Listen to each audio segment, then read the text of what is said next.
So I was at my buddy Joe's house, crawling around underneath that Formula Firebird, messing around. We pushed it off the trailer. I whacked my shin. I'm covered in blood. I get home, like, oh, finally at the end of the day, I could just chill out. And I'm like, nope, I gotta do a mask video. And this takes some time. This takes a couple hours at least. So I like doing it though. I'm not complaining at all. This is really important to me, and I know a lot of you guys are liking this a lot. So tonight's video is not going to be on a single mask. It's going to be on a small group of masks that are pretty special. And when I think of vintage Halloween, or being a kid in Halloween like in the 70s and 80s, these masks are absolutely important. A lot of you are going to recognize these masks. They were featured in little ads in Famous Monsters magazine, especially. They are the masks made by Topstone Industries.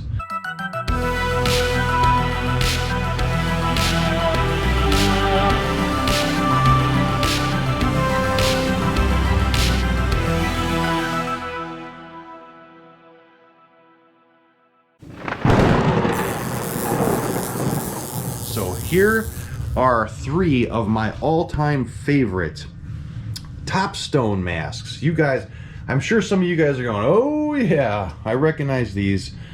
They are hands down some of the coolest masks in the whole hobby. I don't know many people out there in this crazy mask collecting hobby that don't like Topstone masks. Those of you that grew up in the late 60s, 70s, early 80s, you will definitely remember these masks and the others I'm going to show you. The thing about these Topstones that I love and a lot of guys out there love is because they're crude style. They're super cheap. They were paper thin. They were painted really fast, and you'd find them like in little bargain bins at Woolworths and places like that, or they'd have little tags on them and they'd be really cheap, you know, $2 or less if I remember correctly. You got the Vampire Girl, the Graveyard Devil, which is one of the coolest mask designs in Halloween history. I mean, that is one of the craziest masks I've ever seen in my life, and I've seen countless images out there on the internet where kids were wearing these in old 70s and 80s pictures out there from Halloween, and I mean, it does not get any cooler than that. That is one of the coolest things ever. And of course, the skull. So these masks, like I said, are important to collectors because of their crudeness, because they were very put together quickly. The sculptures, however, you know, the actual sculptures were phenomenal on these. Keith Ward sculpted many of these masks, and there was a point in time where a collector out there found like a whole barn full of the original molds, the original Topstone molds of all of these masks. And it wasn't until that discovery by George that we didn't realize how nice these sculptures were. Like, this mask just looks horrible, obviously. But when you see a fresh pull out of that vintage mold, it is a whole different story how nice it looked. The Vampire Girl, all of the, I'm not sure if the skull was one of them, but there was many of those old molds out there. They do these amazing fresh pulls on them, and the modern pulls were beautiful, especially on one like the Creep Beat here. Like, the real mask, when you've seen the ad out there as a kid, you're like, oh my god, it looks so cool, I gotta get that mask. And then you get it and you're like, what the hell is that? That doesn't look like the picture. You know, it looks really just it's kind of lame. But the pulls from the original mold, nice thick pulls out of those old molds that surfaced, were so nice. And that's when we were able to appreciate how nice Keith Ward's sculptures actually were, the original sculptures. I'm going to replace a few of these here with some more of my favorites, and I just know that there's going to be guys commenting, on, I'm sure you've had these or you remember these, because I remember a lot of kids on Halloween wearing these things. You know, not everyone can afford Don Post masks for, you know, $30, $40, $50 in the 70s and 80s. So your mom took you to Woolworths or whatever your Ben Franklin store was around where you lived, and you'd get these real cheap Topstone masks, which were super cool. Even as kids, they were cool masks, you know. Any over-the-head rubber mask back then was something special. Your parents always gave you those plastic Ben Cooper, you know, costumes with the vinyl, you know, outfit and the little plastic thing with the rubber band that you snap it on your face and it hurt. So when you finally got an over-the-head rubber mask, it was like a really big deal. And even though these were cheaper versions, it was still amazing to have these and wear them. All right, looking back here now, this here is an original late 60s mummy. This was a very famous one that you saw in a lot of the black and white ads. The illustration was a simple line drawing of this mask, and he just looked so cool. He had the teeth and like the squinty eyes, and I'll never forget that image of that mummy in all the magazine ads I've seen. And I always wanted that mask. Never got it as a kid. Later on, they redid that mask. Later 70s and 80s, it would look like this one. You know, cool, but not as cool as this one. The definition and the features on that 60s version were so much better. Especially those cheekbones. It really resembled that little drawn picture. You know, it's, if you guys have seen the photo, you'll know what I'm talking about. That hand-drawn photo. So one of the most famous Topstone masks of all was the Shock Monster. It was always advertised as this disgustingly horrible mask, like the worst mask ever made. And this isn't the original, by the way. This is a later version that came out in the 80s. But that 60s Shock Monster, I'm going to show a picture of it. Hands down one of the most famous masks of all time. You've seen that image I just showed you on t-shirts and, you know, logos and all over the internet. That Shock Monster, the original mask, is so rare that I only know of 2 or 3 originals. They are super important to a friend of mine who is like the Topstone guru in this whole hobby. And, you know, I get it. I totally get why he went all out to get those masks in his possession, because they don't exist out there. And when they do pop up, it is the ultimate holy grail for him. So I'm glad they fell into the right hands. You know, I'm happy. I get happy when a certain mask falls into someone's hands where I think it belongs. There's other people out there, though. Ooh, this hobby's full of little strange people out there that get really angry when people score nice things. So anyway, these are, like I said, some of my favorite masks from the old days of Halloween. And you could just tell they're really just lame and crude. And that's what all of us love about these. The old Topstone masks. Going back to the Shock Monster, the 60s Topstones were really big masks. Later on, they got smaller, a little smaller, but this here is a rare one. This is the Lagoon Monster from 1969. A real pristine copy. Complete, not worn away, not ripped up. It's the full mask with a rare blue and red hair color scheme going on here that I think a couple guys have said this is the only one they've ever seen surface. The Lagoon Monster was always a famous one to a lot of kids in the 60s that read Famous Monsters. You'd see little pictures of this guy, little hand-drawn photos and illustrations of him and the Shock Monster. Here's another great Keith Ward sculpture. This pirate is just amazing.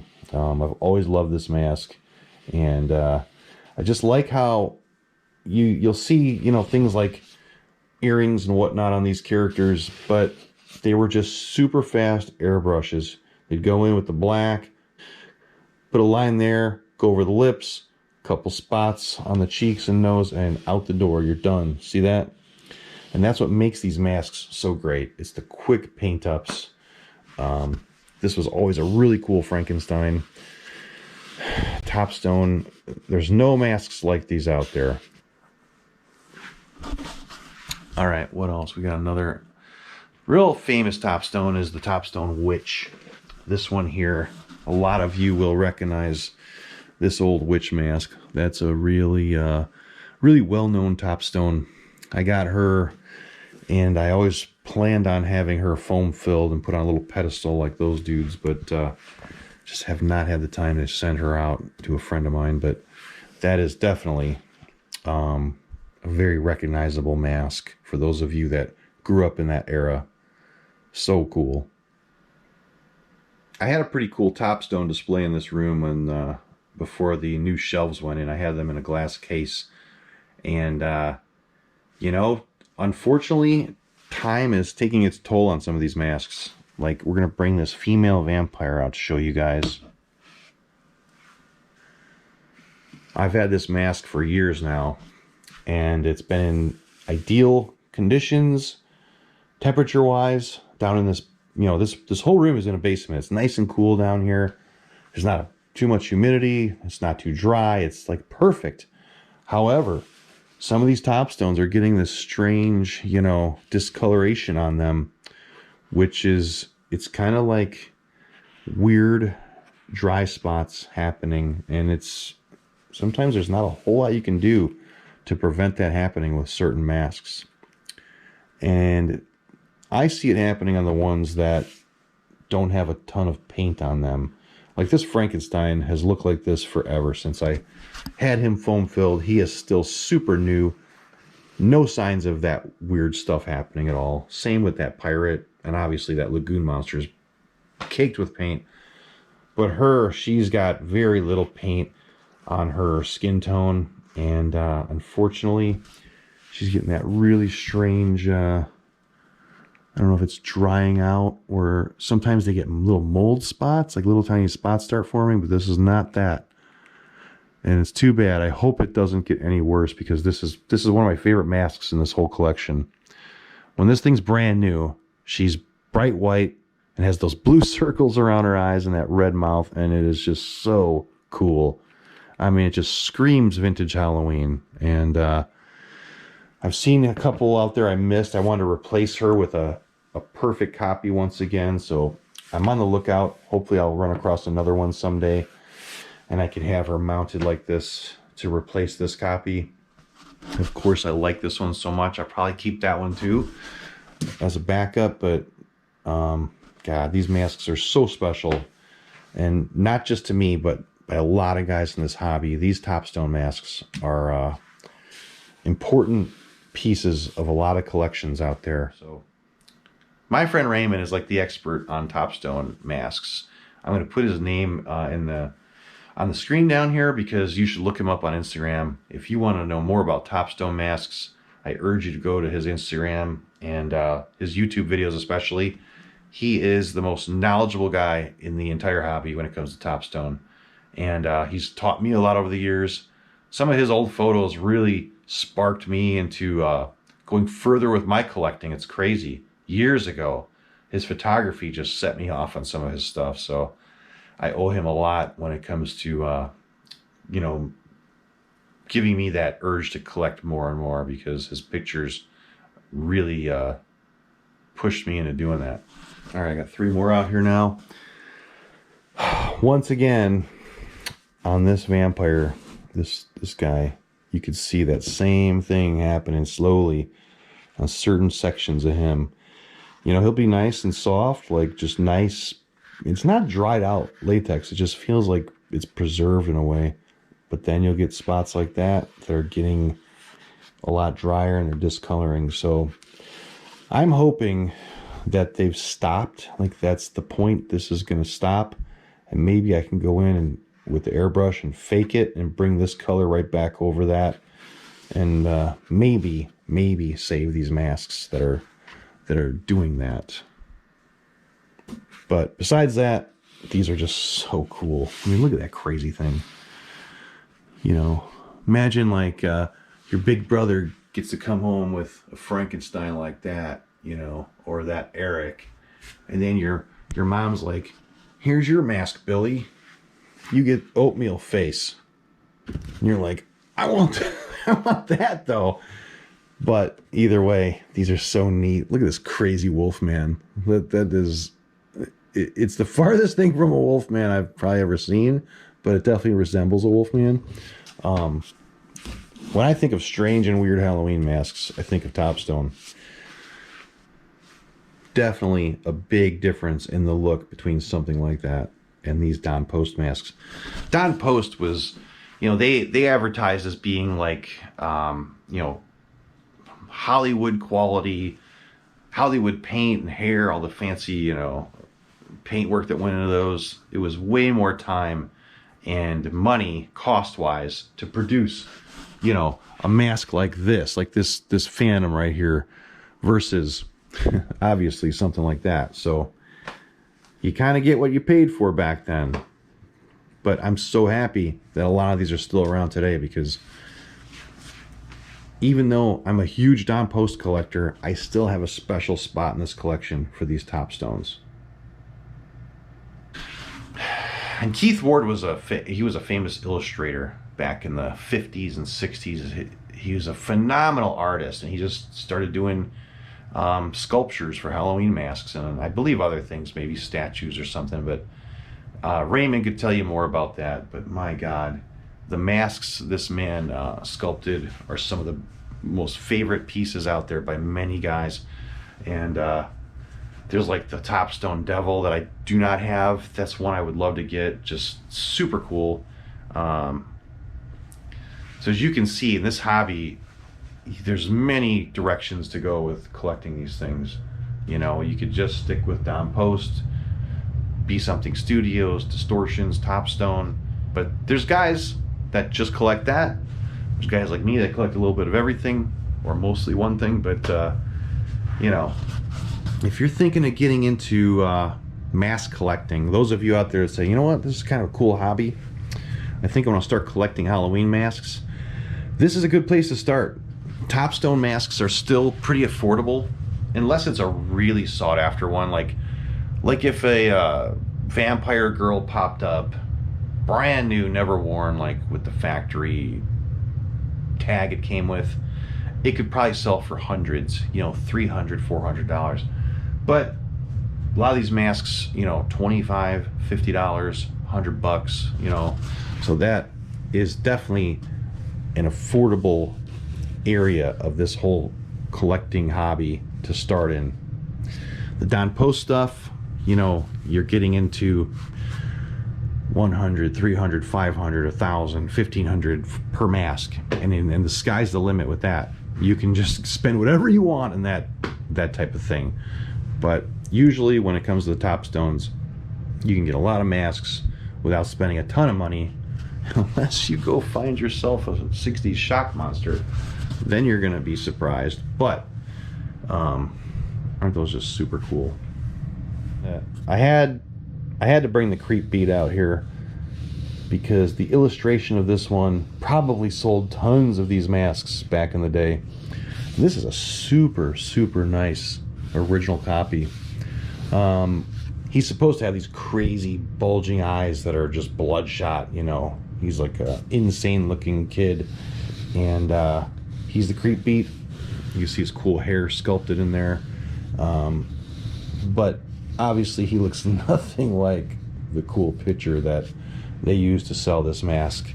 However, when those molds surfaced, nice copies came out of the mold, and everyone was like shocked to see how nice these actually looked when they were poured thicker, and you know, they took more care into pouring these things, and they weren't paper thin.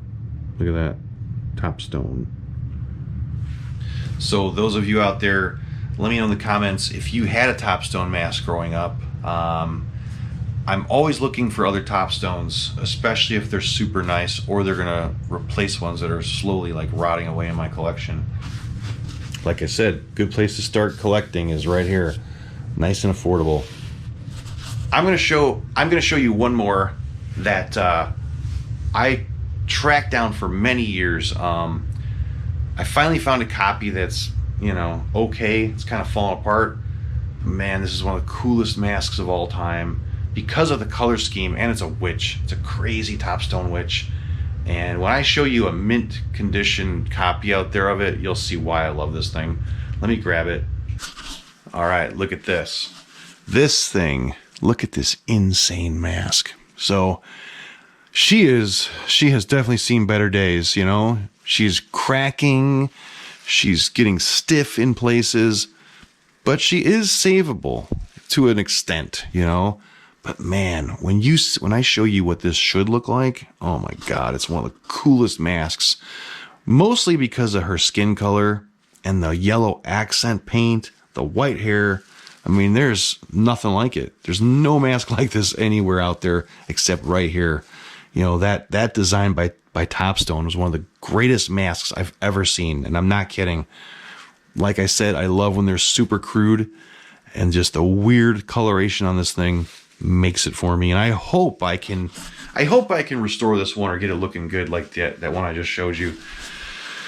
I tell you what, if one ever pops up like that in that nice of condition, I'm probably gonna go insane bidding on it. So if you find one out there, hit me up. I would love to buy it and you know, try to preserve it for this collection. But man, what a cool mask. Yellow highlights around the eyes and green moles. See the green spots on the moles?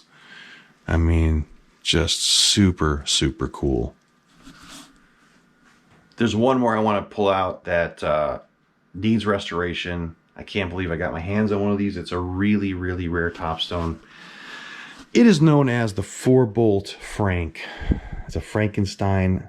1, 2, 3, 4 bolts. See them? This mask, oh man, when this thing is, you know, in good shape, it is so cool. The expression on this Frankenstein's face is everything. And I've only seen 2 or 3 of these ever. You know, in 20 years, I've only seen a couple copies out there that were super nice. This one is not bad. I mean, it's got a couple little issues on the chin, and I need to really take the time and start getting this thing whipped into shape so it can be foam filled. And, you know, once it's foam filled, the shape should look a lot better like these other masks behind it. Right now it's kind of flopping around, but this thing deserves to be mounted and fixed up because, man, it's so rare. And it looks so different than the other copies I've seen, mainly because it's got these cool green tones throughout the mask. The way they painted them quick, the weird colors they use a green and like a dark purplish gray quickly in different directions. They'd shoot green this way, shoot the gray that way, and I mean, it just hit different areas and the cracks and the wrinkles, and that is what makes these masks look so cool. And that red doesn't belong there. I am guessing, I would bet all the money that is a little kid who wanted to add blood to his 4-bolt Frankenstein in the 60s or early 70s, and he took a big old paintbrush and put a blob of blood on Frank's face as a scar or something. And, you know, that probably won't be removed. It'll be very difficult. But, man, I'm glad I've got that mask. So I hope you guys enjoyed seeing these Topstone masks. There's something I really don't talk about on this channel ever. I've always been meaning to get around to it, and I figured this is a good place to start right now. During the 31 days of Halloween masks on the channel, I don't have any more Topstones to show you. I pretty much showed you the whole lot of them. And of course, if I find more someday, I'll put them on the channel. But it's a nice little collection of Topstones, I could tell you that. You know, when I get them, I like to try to get them filled and mounted on the little pedestals, and they just make for the coolest displays, you know, when they're like that. They're kind of all scattered at the moment in this room. This room is kind of turned upside down at the moment, but when I get the Topstone, you know, display back together, I'll have to post new videos of it. So let me know in the comments, did you guys have Topstone masks? 1960s, 1980s little kids? I bet you did. So what was your favorite one? Are you going to start collecting Topstone masks? And if you did, which one would you buy first? All right, I'll see you guys tomorrow.